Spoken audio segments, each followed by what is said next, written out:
Sun pictures கலாநிதி மாறன் வழங்கும் தனுஷ் இயக்கி நடிக்கும் ராயன் வரும் ஜூலை 26 முதல் திரையரங்குகளில்.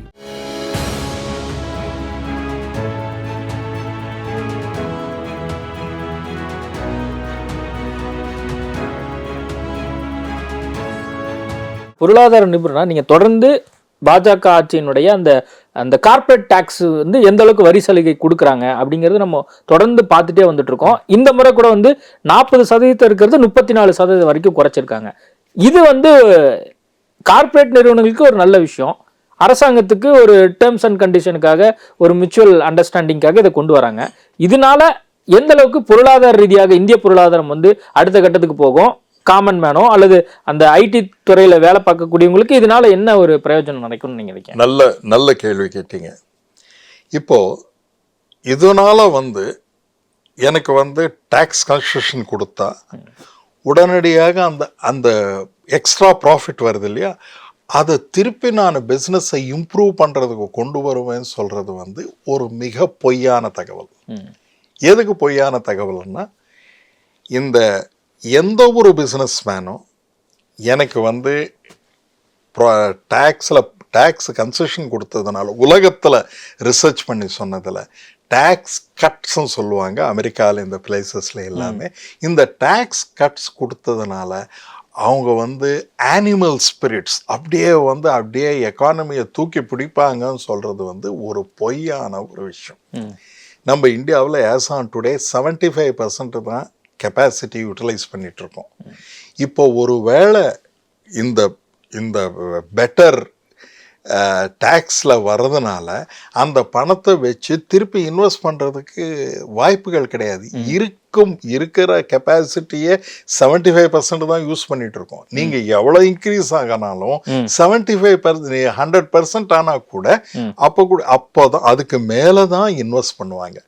அதனால புது டெக்னாலஜிஸை கொண்டுட்டு வந்து இருக்கிறவங்களெல்லாம் எம்ப்ளாய் பண்ணி ஒரு உலகத்திலேயே ஒரு சொர்க்கமாக கிரியேட் பண்ணணும்ன்ற ஒரு பிம்பம் வந்து அது நடக்காத காரியம் அப்படின்னு வருது.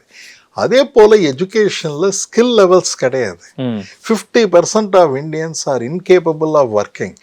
85% ஆர் இல்லிட்ரேட் அப்படின்னு சொல்றாங்க. படிச்சிருப்பாங்க. நீங்க அவங்களுக்கு ஒரு பிரிஸ்கிரிப்ஷன், நீங்க ஒரு பிரிஸ்கிரிப்ஷன் கொடுத்து படிக்க சொன்னால் படிக்க முடியாது. தேர்ஃபோர் தே லேக் ஸ்கில்ஸ்.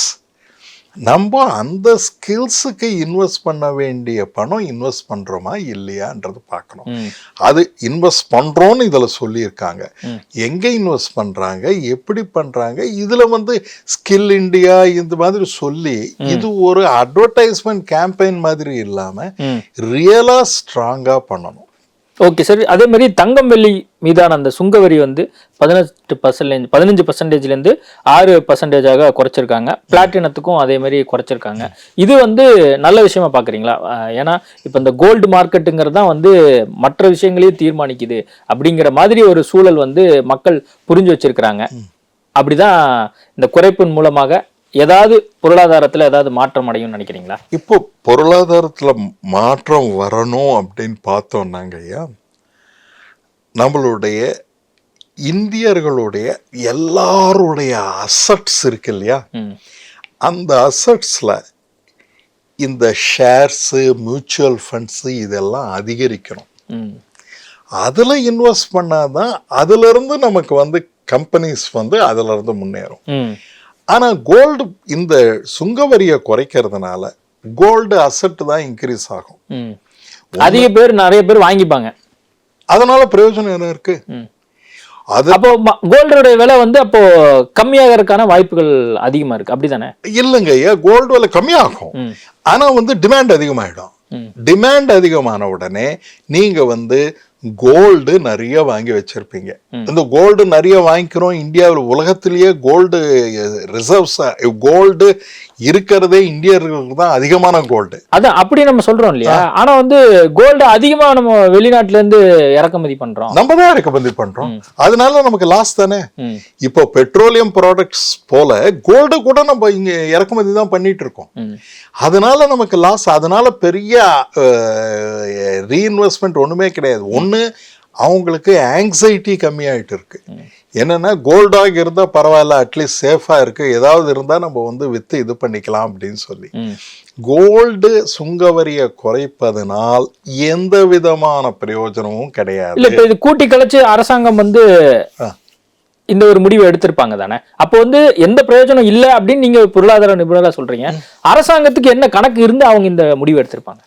ஒன்று என்னன்னா, இந்த கோல்டு இப்போ நீங்கள் சில்வர் பார்த்தீங்கன்னா, சில்வர் வந்து நம்ம இம்போர்ட் பண்ணிக்கணும், ஒரே ஒரு கிஃப்ட் சிட்டியிலேருந்து குஜராத்லேருந்து தான் இம்போர்ட் பண்ணிக்கணும். நீங்கள் பாருங்க ஆன்லைனில். ஓகே. இப்போ கோல்டு இம்ப்ரூவ் பண்ணுறவங்க யாரு? கோல்டை வந்து இப்போ பதுக்கி வைக்கிறது எல்லாம் யாரு? இப்போ வந்து நம்ம இது பண்ணோம் டிமானிட்டைசேஷன், அது எல்லாமே கோல்டா கன்வெர்ட் பண்ணிட்டாங்க, திருப்பி கேஷா வந்துட்டு இருக்கு. இது வந்து யாருக்கு லாபம்னு நீங்களே யோசிச்சு பாருங்க. ஜெனரல் பப்ளிக் லாபமா, இல்லைன்னா இந்த கோல்டை இந்த அசட்ஸ் வந்து கோல்டா மாற்றக்கூடியவங்க லாபமா? ஒரு இம்பார்ட்டன்ட் பாயிண்ட் சொல்றேங்க ஐயா. இதுல என்னன்னா, இப்போ நம்மளுடைய நெட் ஃபைனான்சியல் அசட்ஸ், ரொம்ப பியூட்டிஃபுல்லான கேள்வி கேட்டீங்க. ஃபைனான்சியல் அசட்ஸ் வந்து 25.6 இருந்தது 2021. இப்போ 18.8 ஆயிடுச்சு. ஹவுஸ் ஹோல்டு சேவிங்ஸ் வந்து 5.3% ஆஃப் ஜிடிபி ஆயிடுச்சு. கேர்ஃபுல்லாக இந்த ஃபிகர்ஸை நம்ம அனலைஸ் பண்ணலாம். நம்மளோட ஜிடிபியில் 5, அப்போனா நம்ம எவ்வளோ சேவ் பண்ணுறோம்னா, 100 ரூபாய் நமக்கு கிடைச்சதுன்னா 5 ரூபாய் 30 பைசா தான் சேவ் பண்ணுறோம். இது வந்து ஒரு வருஷத்துக்கு முன்னால் எவ்வளோ இருந்ததுன்னா 7 rupees 20 பைசா இருந்தது. நான் ஈஸி அண்டர்ஸ்டாண்டிங் சொல்கிறேன். 100 ரூபாய் இந்தியர்கள் ஏர்ன் பண்ணாங்கன்னா 7 ரூபாய் சேவிச்சுட்டு இருந்தாங்க, இப்போ 5 ரூபாய் தான் சேவிக்கிறாங்க. அதே மாதிரி நீங்கள் அப்படியே திருப்பி பார்த்தீங்கன்னா, borrowing of house holds loans பேங்க்ஸ்ல இருந்து வாங்குறது 54% இன்க்ரீஸ் ஆயிடுச்சு. இப்போ நம்ம என்ன பண்றோம், 7.69 lakhs இருந்த பாரோயிங்கு இந்த 2 வருஷத்துல 11.88 lakh crores ஆயிடுச்சு. இப்போ நம்ம என்ன பண்றோம், எனக்கு அசட்ஸ் இருக்கு, ஆனா அந்த அசட்ஸ் எல்லாமே நம்ம சேவிச்சு வாங்கின அசட்ஸ் கிடையாது, லோன் வாங்கி கிரியேட் பண்ண அசட்ஸ். இதனால என்ன ஆகும்னா, ஒரு பபிள் மாதிரி இன்க்ரீஸ் ஆகிட்டே இருக்கும். எப்போ சப்போஸ் அவங்கனால இஎம்ஐ நீங்கள் பார்த்தீங்கன்னா, இப்போ இருக்கிற நீங்கள் எல்லா ப்ரைஸஸுமே, நீங்கள் எந்த வெப்சைட்டுக்கும் போய் பார்த்தீங்கன்னா எல்லா ப்ரைஸஸுமே அந்த ப்ரைஸ் சொல்கிறதில்ல, இஎம்ஐ ப்ரைஸ் சொல்கிறாங்க. டிவின்னு பார்த்த உடனே நீங்கள் அமேசான் எதில் பார்த்தாலும் டிவின்னு பார்த்த உடனே 1500 ரூபான்னு இருக்கும். என்னன்னு பார்த்தா அது இஎம்ஐ. அதனுடைய ப்ரைஸ் வந்து 20,000 ரூபாய். இஎம்ஐ ஃபார் 12 months வந்து இந்த மாதிரி 1500 ரூபான்னு போடுறாங்க. அப்போதான் என்னாச்சு, from saving economy you are going to a very serious financialization. இங்கேருந்து பணம் வாங்கி அங்கே போடுறது, அங்கேருந்து பணம் வாங்கி இங்கே போடுறது. இப்போ கோல்டு ப்ரைஸ் கம்மியான உடனே லோன் வாங்கி கோல்டு வாங்குவாங்க. Gold will be purchased under loan. நிறைய அசட்ஸ் வந்து லோனோட கிரியேட் பண்ண அசட்ஸாக இருக்கு. இது வந்து இந்த சைக்கிள் இஸ் நாட், இந்த இது வந்து ஃபைனான்ஷியலைசேஷன் சொல்லுவாங்க. இது bad for the economy. Okay sir, இன்னொரு விஷயம் என்னன்னா, இப்போ ஆந்திராவுக்கு முக்கியத்துவம் கொடுக்கப்பட்டிருக்கு. அது தென் மாநிலங்களில் வந்து பார்த்தீங்கன்னா அந்த விஷயத்துக்குள்ள வருது, அதாவது தென் மாநிலங்குள்ள வந்து ஆந்திரா வருது. இப்போ அவங்களுக்கு வந்து பார்த்தீங்கன்னா நிதி ஒதுக்கீடு பண்ணியிருக்காங்க. இதனால தமிழ்நாட்டுக்கு ஏதாவது பாதிப்பை ஏற்படுத்தும் நீங்க நினைக்கிறீங்க? டெஃபினட்டாங்க. இப்போ வந்து நீங்க பீகாருக்கு வந்து 26,000 கோடி ரோட் போடுறதுக்காக கொடுத்துருக்காங்க. இப்போ பீகாருக்கு நீங்க கொடுக்கறதுல தப்பு, யாருக்கும் கொடுக்கறது வேணாம் சொல்றது இல்லை. ஆனா அது எங்கேருந்து கொடுக்குறோம், தமிழ்நாட்டில இருந்து எடுத்து கொடுக்குறோம். தமிழ்நாட்டுக்கு வர வேண்டிய பணத்துல இருந்து வேற விதமான டைவர்ட் பண்றது வந்து இட் இஸ் நாட் கரெக்ட். இப்போ எல்லா ஸ்டேட்ஸும் ஒரு இம்பார்ட்டன்ட் பாயிண்ட் என்னன்னா, இந்த ஸ்டேட்ஸ் வந்து எப்படி நம்ம வந்து வாங்கிக்கணும்ன்றது வந்து இதில் வந்து 28 பைசா தான் வருது. 100 ரூபாய் நம்ம டேக்ஸ் பே பண்ணோம்னா தமிழ்நாட்டில் இருந்து 28 பைசா தான் வருது திருப்பி. அதே மாதிரி மகாராஷ்டிரான்னு ரொம்ப கம்மியாக வருது. ஆனால் 100 ரூபாய்க்கு 3 மடங்கு உத்தரப்பிரதேஷில் வருது. இப்போ இந்த மாதிரி டிஃபரன்சஸ் இருக்கும்போது டெஃபினட்டாக வந்து அது ஒரு கரெக்டான, எனக்கு பொலிட்டிக்கல் எக்ஸிஜென்சி, நான் வந்து அங்கேருந்து தான் எனக்கு நிறைய பேர் எம்பிஸ் என்னை சப்போர்ட் பண்ணுறாங்க, அவங்களுக்கு பணம் கொடுக்கணும் அப்படின்னா அப்போ மிச்சம் ஸ்டேட்ஸ் எப்படி பண்ணுவாங்க? இது ஒரு தப்பான முன்னுதாரணமாக மாறி. அதான் இப்போ அந்த 15,000 கோடி, ஆமாம் 15,000 கோடி வந்து நிதி ஒதுக்கியிருக்காங்க ஆந்திராக்கு. இது முழுக்க வந்து பொருளாதாரம் தாண்டி இது ஒரு அரசியலுக்காக இந்த ஒரு தொகைங்கிறது அங்கே கொடுக்கப்பட்டிருக்கு. அப்படிதான் இதை பார்க்கணும். கரெக்டுங்க ஐயா. ஏன்னா வந்து அது வந்து தெலுங்கானாவும் ஆந்திராவும் இது பண்ணும்போது அப்போ ஒரு ஸ்பெஷல் ஸ்கீமா கொடுக்கறது வேற. அப்போ கொடுக்கல. 5 வருஷத்துக்கு முன்னால வரைக்கும் இதே பிரைம் மினிஸ்டர் இது கொடுக்க முடியாதுன்னு சொல்லியிருக்காரு. இப்போ அவங்களுக்கு கொடுக்கறதுல என்ன உள்நோக்கம் இருக்கு? இது ஒரு கரெக்டான முன் உதாரணம் கிடையாது. இப்போ நாளைக்கு ஒரு 20 எம்பிஸ் நாங்கள் உங்களை சப்போர்ட் பண்ணுறோம், எங்களுக்கு ஒரு ஸ்பெஷல் பேக்கேஜ் கொடுங்கன்னு கேட்கறதுல அப்போ இந்த ஸ்பெஷல் பேக்கேஜில் தான் ஓடும் கண்ட்ரியில். இப்போ யாராரு கேட்குறாங்க, இது வந்து எக்கனாமிக் டெசிஷன் கிடையாது, இது வந்து பொலிட்டிக்கல் டெசிஷன். ஓகே சார், நடப்பாண்டு நிதியாண்டுலோட நிதி பற்றாக்குறை 4.9 குறையும் அப்படின்னு சொல்லியிருக்காங்க. இது என்ன மெசேஜை வந்து பொருளாதார ரீதியாக கொடுக்குது? இதனால வந்து அரசாங்கத்துக்கு என்ன மாதிரி ஒரு தாக்கத்தை ஏற்படுத்தும்னு நினைக்கிறீங்க? அரசாங்கத்துக்கு ஒன்றும் ஏற்படுத்துறதை விட இன்ஃப்ளேஷன் டெஃபினட்டாக எனக்கு வந்து 100 ரூபாய் எனக்கு வருது, 105 ரூபாய் செலவு பண்ணுறேன்னா அதுதான் இந்த கேப்பு சொல்லுது. ஆனால் இன்ஃப்ளேஷன் பார்த்தீங்கன்னா, இன்ஃப்ளேஷன் வந்து இது ஒரு இந்தியாவில் நீங்கள் பார்த்தீங்கன்னா இன்ஃப்ளேஷன் 6% தான் இருக்குது அப்படின்னு சொல்லி ஆர்பிஐ டெஃபினிஷன் போட்டு கொடுக்குறாங்க. ஆனால் அதில் பகுதியாக பார்த்தோம்னா food inflation, vegetable inflation is 30%. 30% vegetable inflation. Middle class and lower class எல்லாம் சாப்பிட்றது வெஜிடபிள்ஸ் தான். இதில் 30% இன்ஃப்ளேஷன் இருக்கும்போது நீங்கள் எல்லா கூட்ஸும் சர்வீசஸும் சேர்த்தா 7% வருது, 6 to 7%. அதனால கரெக்டாக இருக்கு. அதனால நம்மளுடைய இதுதான் இந்த மானிட்டரி பாலிசி கமிட்டின்னு சொல்லி ஒன்று வச்சு அந்த பாலிசி கமிட்டியுடைய ஃப்ரேம் ஒர்க்கை மாற்றணும் நம்ம. இது வந்து வெஜிடபிள் இன்ஃப்ளேஷன் ஏன் அதிகமாக இருக்கு, இந்த இன்ஃப்ளேஷன் ஏன் அதிகமாக இருக்கு, அது வந்து நம்ம கிரானுலரைஸ் பண்ணி இன்னும் ஃபர்தராக பிரேக் பண்ணி பார்க்கணுமே தவிர இது ஓவரால் இன்ஃப்ளேஷன் சொல்றது ஒரு meaningless kind of a thing. Okay sir, நாடு முழுவதும் மேலும் 3 கோடி குடும்பங்களுக்கு வீடு கட்டி தரப்படும். உட்கட்டமைப்பு வசதி மேம்பாட்டுக்காக 11 லட்சம் கோடி ரூபாய் வரைக்கும் ஒதுக்கீடு பண்ணியிருக்கோம் அப்படின்னு சொல்றாங்க. இந்த விஷயம் சாமானிய ஏழை மக்களுக்கு பிரயோஜனப்படும் நினைக்கிறீங்களா? பிரயோஜனப்படுறதுக்கு வாய்ப்புகள் அதிகமாக இருக்குங்க. ஏன்னா வந்து சாமானிய மக்கள் வந்து வீடு வாங்கிறதுக்கு ஒரு விதமான லோன் வாங்கி அவங்க டெஃபினட்டாக வீடுன்றது இல்லாமல் இருக்கிறவங்களுக்கு டெஃபினட்டாக வீடு வரும். ஆனால் வீடு வந்து பத்தாது, கவர்னன்ஸ்ன்றது தேவைப்படுது. உலகத்தில் இருக்கிற எல்லா நல்ல கண்ட்ரிஸும் பார்த்தீங்கன்னா அந்த லோக்கல் கவர்னன்ஸ் நல்லா இருக்கும்போது அது நல்லா இருக்கும். நம்ம இந்தியாவில் லோக்கல் கவர்னன்ஸ் வந்து டோட்டலாக புரோக்கன். லோக்கல் நீங்கள் மத்திய பிரதேஷில் ஒரு 2 பேர் விமன் வந்து ரோடு போடுறாங்க, எங்களுடைய இதில் போடுறாங்கன்னா அவங்க 2 பேரும் உயிரோட புதைச்சிருக்காங்க.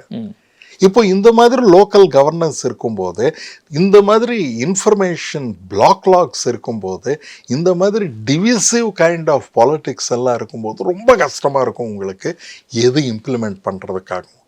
இது வந்து ரொம்ப ஒரு பிரதர்லி ஒரு இன்க்ளூசிவ் சொசைட்டியில தான் நம்ம பண்ணணும். ஆனா இப்போ இன்க்ளூசிவ் சொசைட்டி பண்றதுக்கு இந்த பட்ஜெட்ல ஏதாவது இருக்குன்னா அது கிடையாது. ஓகே, அதே மாதிரி இப்போ இந்த இன்கம் டாக்ஸ் அந்த ஸ்லாப் பத்தி வந்து நிறைய பேர் இப்போ கமாண்ட் தெரிவிக்க ஆரம்பிச்சிருக்காங்க, சொல்லியிருக்காங்க. இப்போ நமக்கு ஐடியா இல்லை என்ன பண்ண போறாங்கன்னு சொல்லி. ஆனா இருக்கிறதுலேயே மிடில் கிளாஸ் தான் மோஸ்ட் அஃபெக்டடுங்க ஐயா. நமக்கு இந்த மிடில் கிளாஸ் லோயர் கிளாஸஸ் அவங்க லைஃப் மிசரபிள் ஆயிடுச்சு. இப்போ எம்பிக்கெல்லாம் என்ன சொல்றாங்க, இது நடுத்தர குடும்பங்களுக்கான பட்ஜெட்டாக இந்த பட்ஜெட் இருக்கு அப்படின்னு சொல்லி நம்ம கேரளா எம்பி இப்ப அண்மையில நடிகரா இருந்தவர் இப்ப எம்பியா மாறி இருக்காரு இல்லையா, அவர் கூட சொல்லியிருக்கிறாரு. இது நடுத்தர வர்க்கத்துக்கு என்ன பட்ஜெட்டு? இதுல எம்ப்ளாய்மெண்ட் இருக்கா? விமன் எம்ப்ளாய்மெண்ட் எப்படி இருக்கு? நம்மளுடைய எம்ப்ளாய்மெண்ட் பத்தி தெரிஞ்சுக்கணும்னா லேபர் பார்ட்டிசிபேஷன் ரேட்டுன்னு இருக்கு ஐயா. நான் படிச்சிருக்கேன், கேப்பபிளா இருக்கேன், அந்த மாதிரி இருக்கிறவங்கள 41% தான் வேலைக்கு போறாங்க. 59% இருக்காங்க வேலைக்கு போறதில்ல. வேலைக்கு போறது இல்லைன்னா வேலை இல்லை, கரெக்டான வேலை கிடையாது. Therefore, labor participation rate in India is as low as 41%. இப்போ நடுத்தர மிடில் கிளாஸ்ல இருக்கிறவங்களுக்கு என்ன இருக்கு? ஒண்ணு, எதையுமே படிக்காத சும்மா ஒரு யாரோ சொல்லி கொடுத்ததை வச்சு சொல்றது. இது நேத்து தான் சர்வேவும் வந்திருக்கு. இன்னைக்கு இன்னும் மிடில் கிளாஸுக்கு பண்ணக்கூடிய அந்த விஷயம் எதுவுமே வரல. ஆனா இது மிடில் கிளாஸுக்கு நல்லா தரத்து லைஃப் உயர்த்திடும்ன்றதுக்கு எந்த விதமான அறிகுறியும் கிடையாது. ஓகே, நான் பிரதமர் மோடி இந்த பட்ஜெட் குறித்து என்ன பேசியிருக்காருன்னு நான் சொல்றேன். நீங்க ஒரு பொருளாதார நிபுணரா சொல்லுங்க. அதாவது மக்களுக்கான பட்ஜெட், ஏழைகளும் இளைஞர்களும் பெரும் பலத்தை பட்ஜெட் அளிக்கும் என்று நம்பப்பட்டது. அதன் அடிப்படையில் சமுதாயத்தின் அனைத்து தரப்பு ஒவ்வொரு நபரும் வீடும் அதாவது ஒவ்வொருவரும் வளர்ச்சி பெறணுங்கிறதுக்காக இந்த பட்ஜெட் மிக கவனமாக கொடுக்கப்பட்டிருக்கு அப்படிங்கிற விஷயத்த பிரதமர் மோடி சொல்லியிருக்காரு அப்படின்னு அவருடைய கமெண்ட் சொல்லியிருக்காரு. அதனுடைய தாக்கம் எதுவுமே இதுல இல்லை.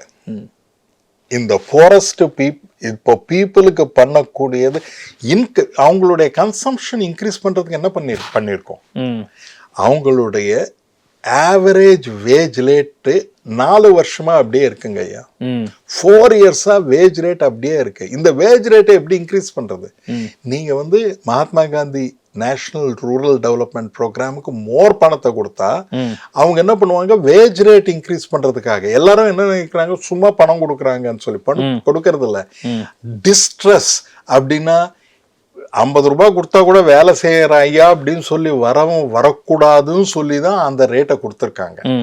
அந்த ஸ்கீம்ல இன்வெஸ்ட் பண்ணி நம்ம போர் பீப்புளை கொண்டு வரணுமே தவிர 46 ரூபாய் பர் டே ஸ்பெண்ட் பண்ணக்கூடியவங்களை இது கவர்மெண்ட் ஆஃப் இந்தியா ஃபிகர்ஸ். இவங்களுக்கு என்ன பண்ணீங்க? அதுதான் மேக்ஸிமம் நம்பர் ஆஃப் பீப்புள். இப்போ 80 கோடி பீப்புளுக்கு நம்ம ஃப்ரீ ரைஸா 5 கிலோஸ் கொடுத்தோம்னா அப்பனா அவங்களுக்கு இல்லைன்னு அர்த்தம் தானே? ஆமா. அப்போ அதுதானே மோஸ்ட் இம்பார்ட்டன்ட். அப்போ அதே மாதிரி 111வது இடத்துல இருக்கும் இதுல ஹியூமன் டெவலப்மெண்ட் இண்டெக்ஸ்ல நம்ம 134வது இடத்துல இருக்கோம். இப்போ கலரி வேல்யூ தான் கால்குலேட் பண்றோம். எவ்வளவு கேலரிஸ் 1800 கேலரி வேல்யூஸ் கால்குலேட் பண்றோம் இந்த ரைஸ் சாப்பிட்டா. பட் நியூட்ரியன்ட்ஸ் என்ன? அவங்களுடைய கேப்பபிளா ஒர்க் பண்றவங்க என்ன? எத்தனை பேர் ஸ்டண்டட் சில்ட்ரன்? இது சைல்டு ப்ராவர்ட்டி இதை ரெடியூஸ் பண்றதுக்கு எந்த விதமான அறிகுறியும் இல்லையே. அதனால இதை சொல்றது 2 வார்த்தையில சொல்லாங்க ஐயா. ஒன்னு, it is imaginary. Number 2, fantasy and mythology. மைத்தாலஜின்னா அந்த இதோ ஒரு மைத்தாலஜிக்கல் திங்ஸ் நீங்க தமிழ்ல டிரான்ஸ்லேட் அழகா பண்ணுவீங்க. Mythological, fantasy. Number 3, imaginary. Okay, not in connection with real economics in the world. Okay sir, நடுத்தர மக்களுக்கான பட்ஜெட்டா இது இருக்கா, இல்ல கார்ப்பரேட் நிறுவனங்களுக்கான பட்ஜெட்டா இருக்கா, இல்ல ஒட்டுமொத்த இந்திய மக்களினுடைய எதிர்பார்ப்பை இதை பூர்த்தி செஞ்சிருக்குன்னு நினைக்கிறீங்களா? நீங்க 100க்கு எவ்வளவு மார்க் கொடுப்பீங்க? இது 100க்கு எவ்வளவு மார்க் கொடுக்கறத விட ஒண்ணு, இது கார்ப்பரேட்டுகளுக்கான பட்ஜெட் தாங்க. ஏன்னா கார்ப்பரேட் டாக்ஸேஷன் எல்லாமே இன்க்ரீஸ் பண்ணல. இது கார்ப்பரேட்டுகளுக்காக தான பட்ஜெட். கார்ப்பரேட்டுக்காக பட்ஜெட்டாக இருந்தாலும் அந்த கார்ப்பரேட்டுகள் அதான் பிரைவேட் செக்டர்கள் பட்ஜெட்டை இம்ப்ரூவ் பண்ணுவாங்க, மக்களுடைய இதை இம்ப்ரூவ் பண்ணுவாங்கன்னா பண்றதுக்கு வாய்ப்புகள் மிக கம்மி. ஏன்னா எனக்கு கம்மியான டாக்ஸ்லயே நான் ப்ராஃபிட் இப்போ உங்களுக்கு 100 ரூபாய்க்கு 40 ரூபாய் ப்ராஃபிட்னா நான் அதிலே இருப்பேன். நீங்கள் வந்து நீங்கள் என்ன மாற்றினாலும் ஐ வில் நாட் சேஞ்ச். நான் வந்து நிறைய இன்வெஸ்ட் பண்ணணும், எந்த ஒரு இன்சென்டிவ்மே கிடையாது.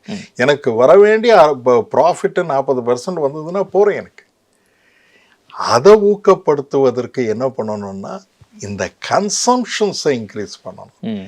இதுக்கு வாய்ப்புகள் எதுவுமே இல்லை இந்த பட்ஜெட்டில். கார்ப்பரேட்டுகளுக்கு டேக்ஸ் கன்செஷன்ஸ் கொடுக்கறது, டேக்ஸை டிடக்ட் பண்ணுறது, இது எல்லாமே போயிட்டே இருக்கு. நீங்கள் வந்து இந்த ஹங்கர் இண்டெக்ஸ், குளோபல் ஹங்கர் இண்டெக்ஸில் நமது 111 இடத்துல, அதில் கண்டினியூவாக போயிட்டே இருக்கும். 125 நாடுகளில் நமது 111வது நாடு. இல்லை சார், இவங்க 2047 சொல்லி ஒரு இலக்கை வச்சு போயிட்டு இருக்காங்களே, உன்னத பாரதம் அப்படின்லாம் வச்சு போயிட்டு இருக்காங்களே, அதெல்லாம் வந்து இந்த பட்ஜெட் மூலியமா அதை அடைஞ்சிட முடியாதா? இவங்க போட்டிருக்கிற அந்த ஒரு செயல் திட்டம் மூலியமா, இந்த ஃப்ரேம் ஒர்க் மூலமா ஒண்ணுங்க ஐயா.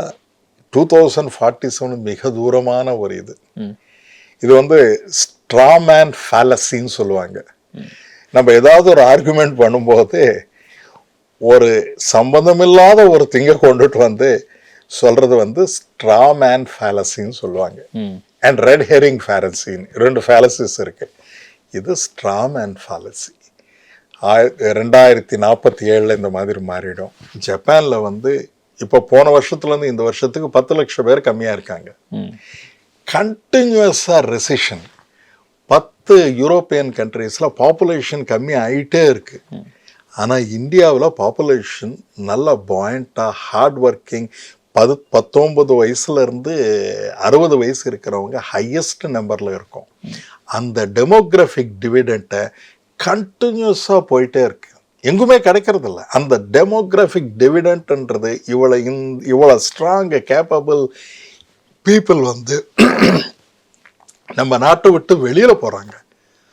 நீங்கள் பார்த்தீங்கன்னா ஒரு 5 வருஷமாக இந்த நாட்டை விட்டு வெளியில் போகிறவங்க தான் ஹையஸ்டாக இருக்காங்க. எப்படி நம்ம இதை வந்து இது பண்ணணும்? இது வந்து ஒரு இம்பார்ட்டண்ட் எக்ஸாம்பிளோட சொல்கிறோம் உங்களுக்கு. இப்போ ரோம் நகரம் எரிஞ்சது இல்லையா? ரோம் நகரம் எரிஞ்சது. ரோம் நகரம் ஏன் எரியணும்? இவர் ஏன் ஃபிடில் வாசிக்கணும் அப்படின்னா, இந்த மன்னர் வந்து ரொம்ப எக்கனாமிக்ஸ் எல்லாம் ரொம்ப ரொம்ப வர்ஸ்டாக இருந்தது அந்த நாட்டில்.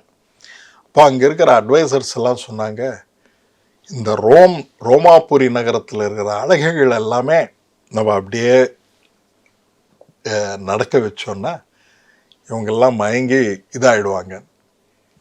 சரின்னு சொல்லி காலையில் வேணால் ராத்திரி வைக்கலான்னு சொல்லி அந்த அழகைகள் எல்லாம் அந்த ரோட்டில் நடக்க வச்சாங்க.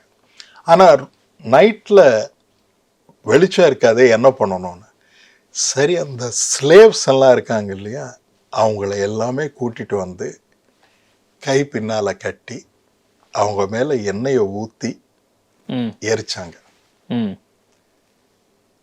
அதில் நிறைய பேர் இறந்துட்டாங்க. ஆனால் அவங்க வந்து இறக்கும்போது என்ன பண்ணாங்க, அப்படியே கையெல்லாம் வெளியில் வந்து வீடுகளில் புகுந்து வீடு எல்லாமே எரிஞ்சது. அப்படி தான் ரோம் எரிஞ்சது. இப்போ இது ரோம் மன்னரை நம்ம தப்பு சொல்லலை, ஆனால் அதை பார்க்க வந்தாங்க பாருங்க.